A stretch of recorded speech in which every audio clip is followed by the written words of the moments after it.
of this box and then it's done. It's just to put some metal leaf on. About 10 minutes ago, 10-15 minutes ago, I just put some size, which is why that's over the top, just on that little disc that we're doing. I've covered it to try and limit the amount of dust that gets onto it, because once your dust is on your size, you will see the dust through your metal leaf.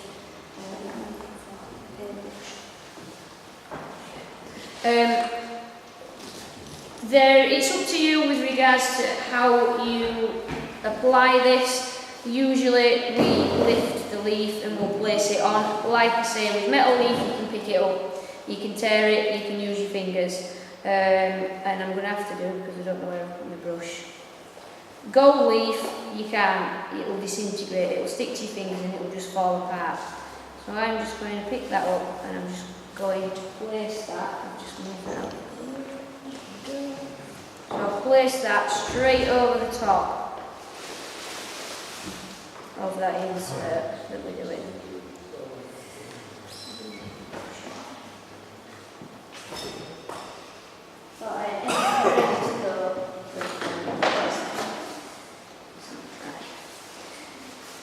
So whenever you're working with gold leaf or metal leaf, you need to make sure that you're using very soft brushes, because you will get brush marks, you will scratch the leaf if you're not careful.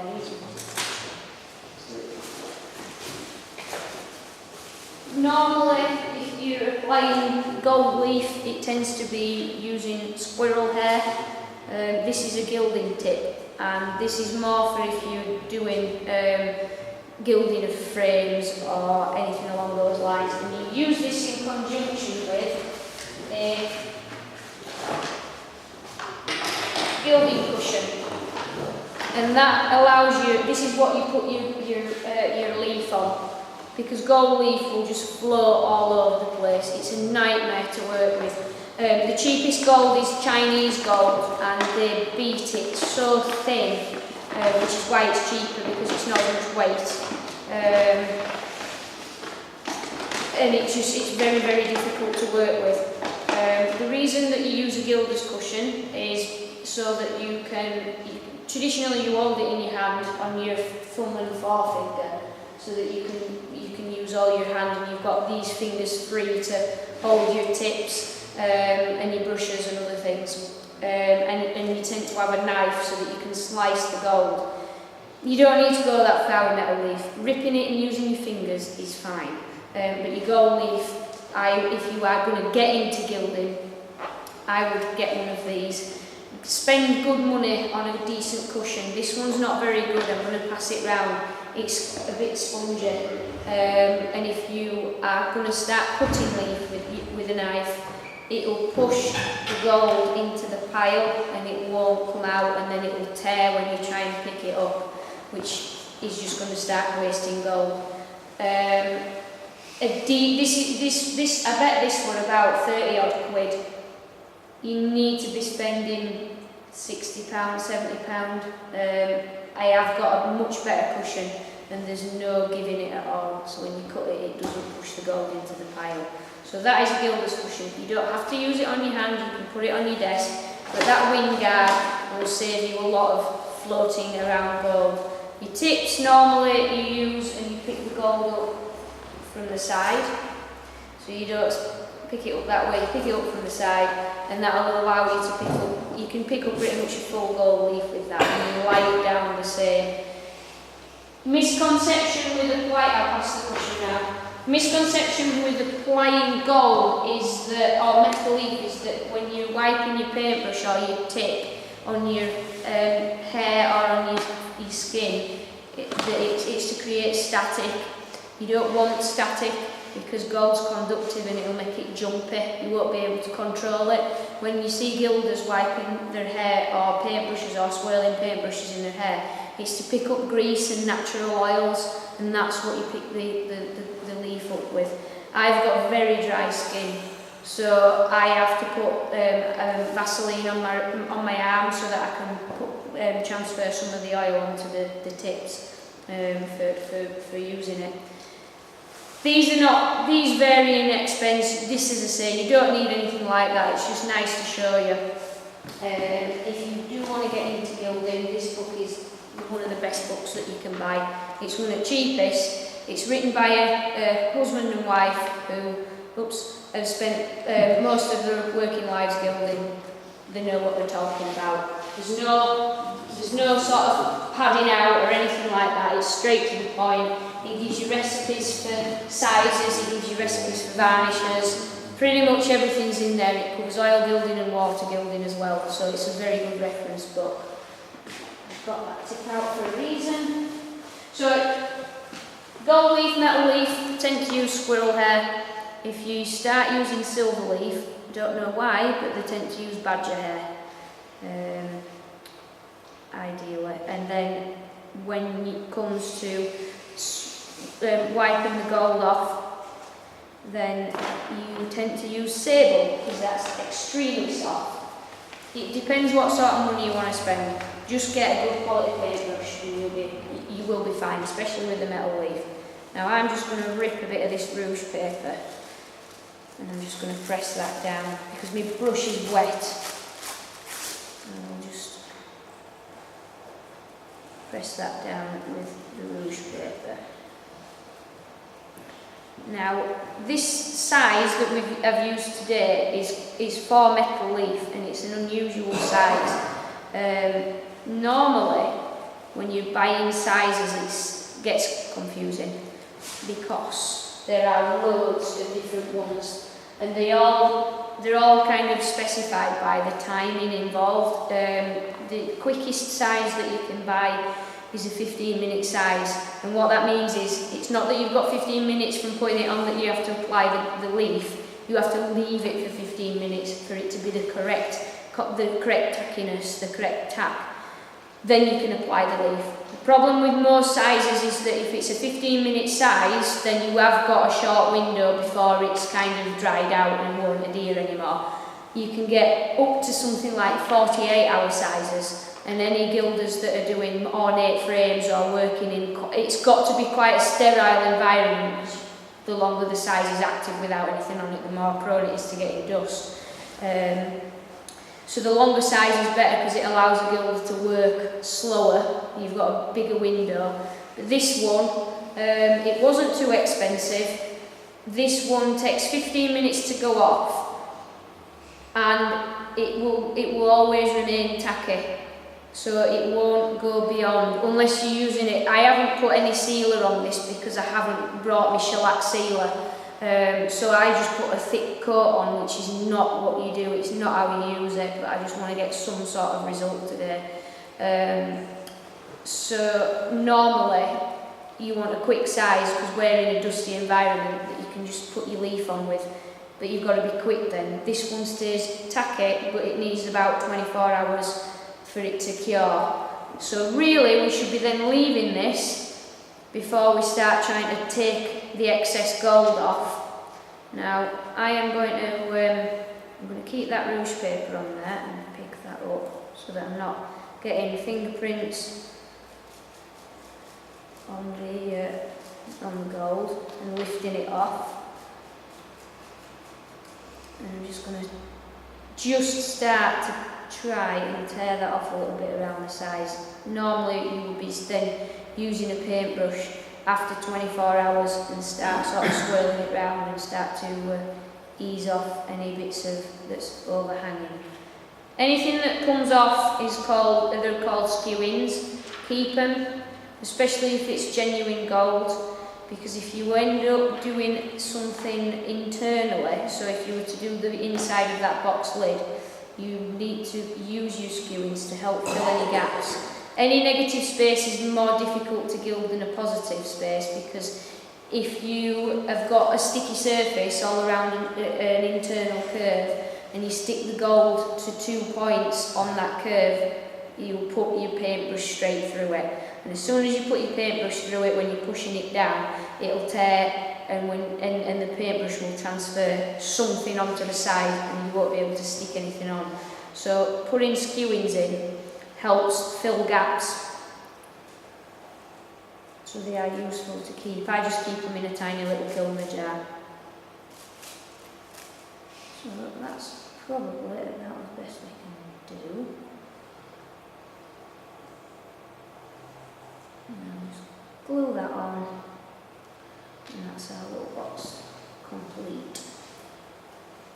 just going to use some Bostik all-purpose for this. It's a bit thicker than super glue, so but it's not as thick as the stuff that I use for the baubles, because we don't really want any overspill.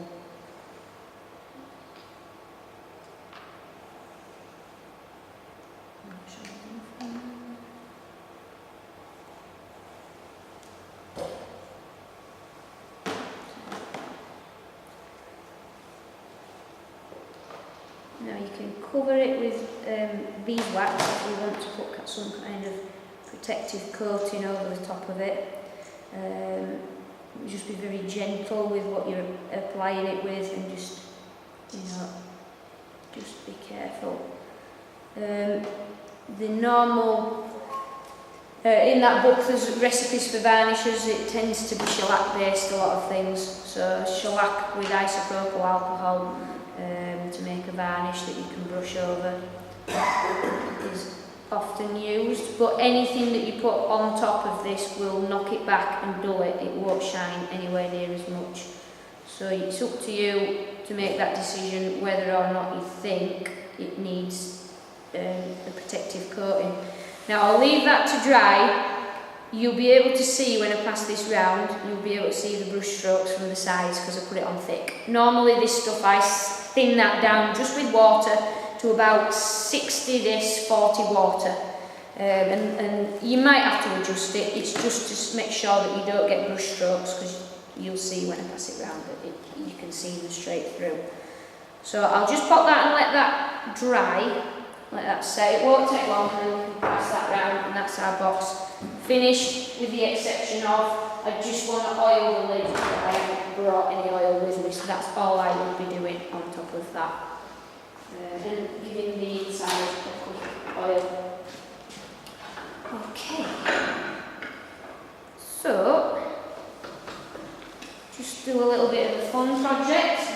I want to do this because it's going to lead on from the finishing that we were doing earlier. We're going to do the opposite style of finishing now. So, where before lunch we picked out highlights, we're going to pick out the grain. So I've got a piece of ash here, and I'm going to do a little snowman, but I'm going to do 2 hats, and I'm going to finish them with these 2 embellishing pastes so that you can see the difference with those. And it's really nice. Again, it's a subtle thing. It's a nice little technique. So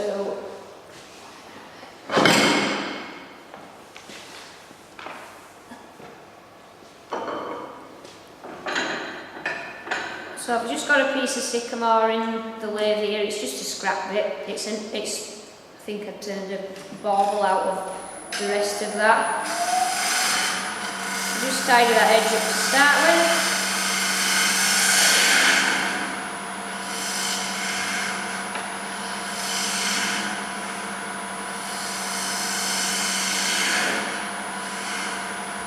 These guys are dead easy to do, and they're a lot of fun.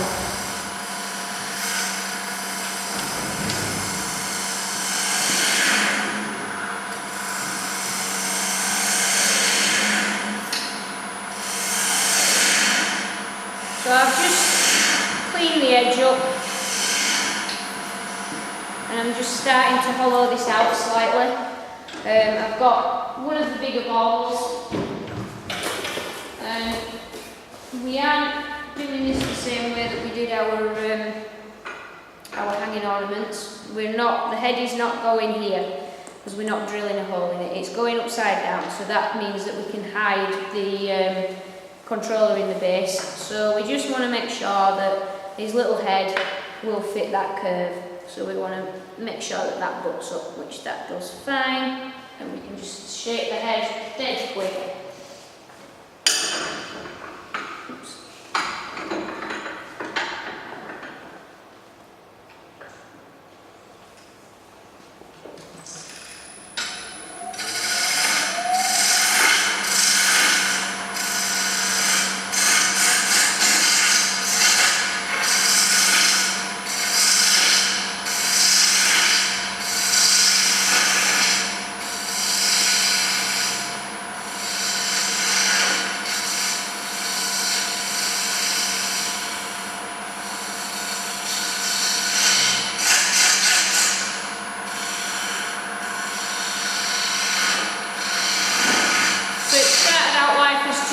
squared of this. And we're not taking too much off, we want it to balance quite well. Now I'm just using the chisel here to get a bit of a shear cut. So instead of going straight on for roughing out and rolling the shape of his head, I am then changing to 45 degrees, and it's just move that tool rest in a tad, because you don't want it to snag. So I'll move that tool rest in a little bit. I'm moving the tool over to 45 degrees, and I'm using all that cutting edge. It's opened up all that area that I can move very slowly across the wood, and it'll just help get some of these little turning rings out.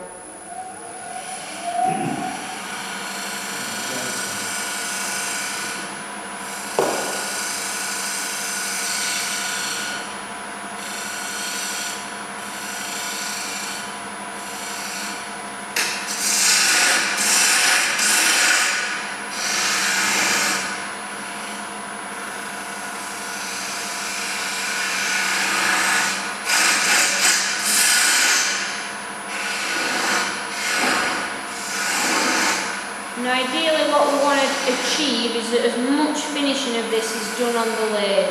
Might have to do a little bit, but I don't want to go to the extreme with this.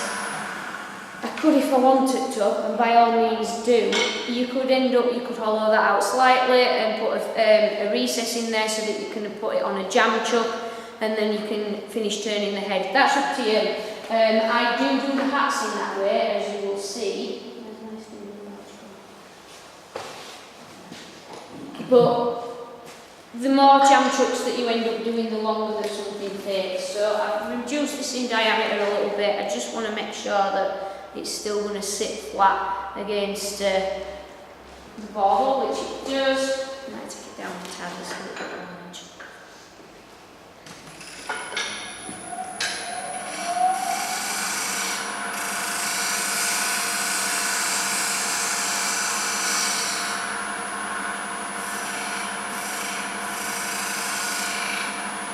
I found out who the guy was who was frantically ringing me this morning, that I kept saying, I don't know who you are, and hanging up on him. It was the roofer that's supposed to be coming and fixing my workshop roof, so that wasn't right. So, whoops.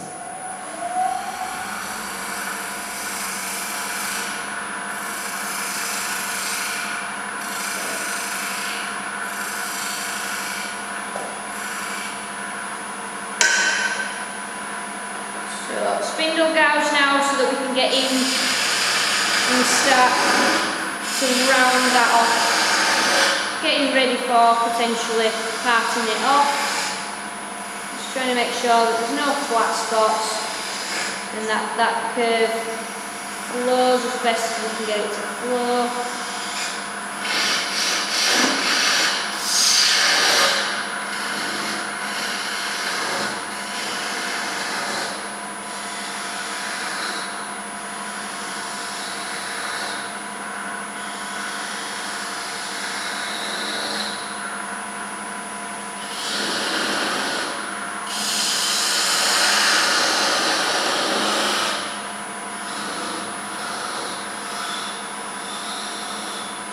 It's kind of at the point I need to sand that. Sycamore's pretty tough stuff. As long as you haven't got the pith running through the middle, or you haven't got any kind of shakes in it, you can go quite thin with it before it starts to lose its strength. So we'll give it a really quick sand up. I'm going to do 180, 240, and then I'm going to put a little bit of cut and polish on it, just to seal it.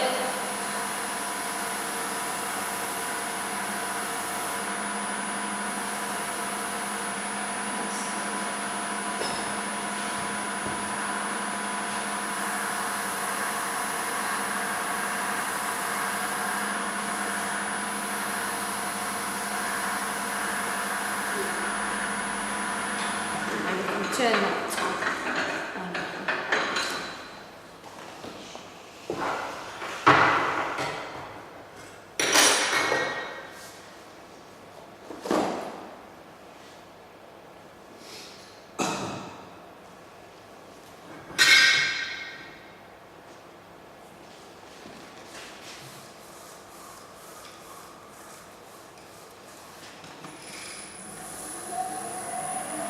Now you can leave this cut and polish as a finish, and in this instance I am. I'm not going to bother putting any wax on top of that. It's fine as it is. I would be pyrographing his eyes on anyway, so I would want to put something over the top of that once it's pyrographed. Spindle gouge, and we'll just finish parting this off.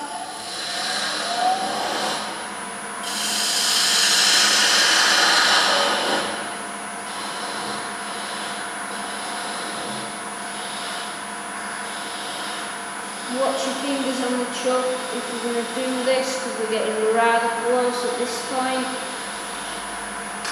And then the last couple of cuts just with the parting chisel, because sometimes you can try and force your spindle gouge to take too much of a cut when you're parting off.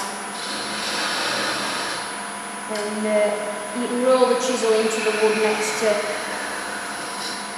where you're putting, and it'll just dig in. So he just needs a quick bit of attention to get that off the top. And then he'd need a quick hand sand to blend in the top of that, which I'm not going to do. I've got a bit of time later on. So that's our little head. I'm going to keep hold of that bit of wood because that could be quite useful for the hats in a second. Sycamore is also a good wood for doing jam chucks with. Ash can be a bit iffy. It can be a bit of a funny one. I'm trying to avoid using it for jam chucks.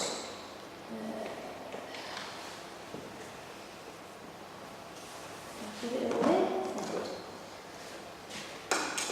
So anything, if you wanted to embellish grain, ash is excellent. You can really open the grain of ash up very, very much.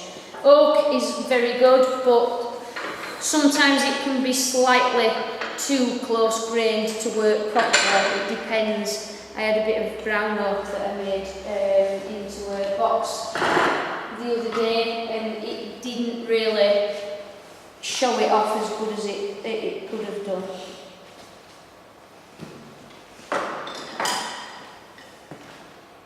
So all I'm going to do with this 1.5" square bit of ash is put it between centres just to get a spigot on there, and then I can hold it in the jaws of the chuck and start doing our little hats. And I will show you the grain filling technique.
tool rest slightly.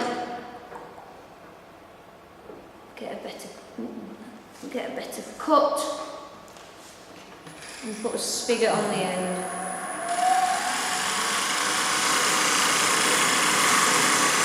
Need to make sure we're careful not to over dovetail it. I'm hoping that that's going to fit. If not, I've got a bit of wood. Now the reason that I'm using this ash in particular is, as you can see, not on the camera, but as you can see right in front of you, it's really mucky. It's been seasoned badly. I wouldn't want to be using that to make anything and leaving it that colour, you know, just putting wax on it, because it just looks filthy. So because we're going to be ebonising it, it's perfect for it really. So we'll get it into the jaws of the chuck now, and I'll just have to part a little bit off because we're going quite far over away from the chuck, so it might vibrate a bit.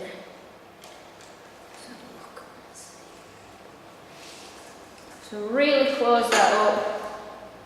I think that's going to go in a minute.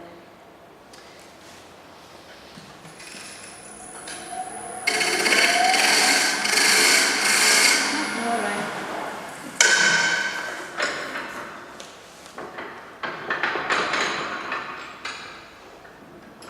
Okay, so this is the underside of the first hat. So I'm going to drill the face up.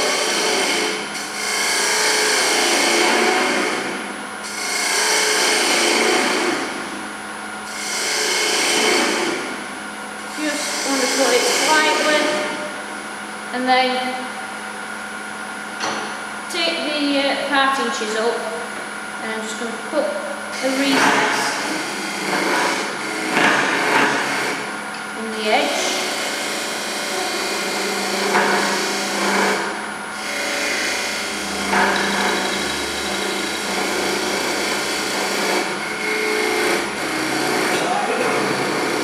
You what, sorry? Oh, no. Oh.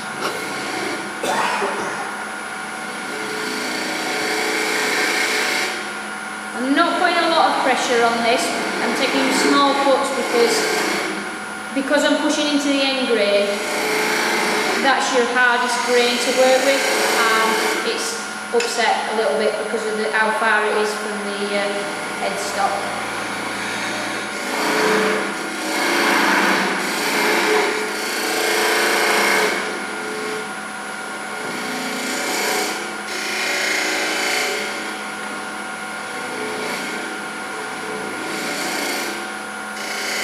So parallel sides,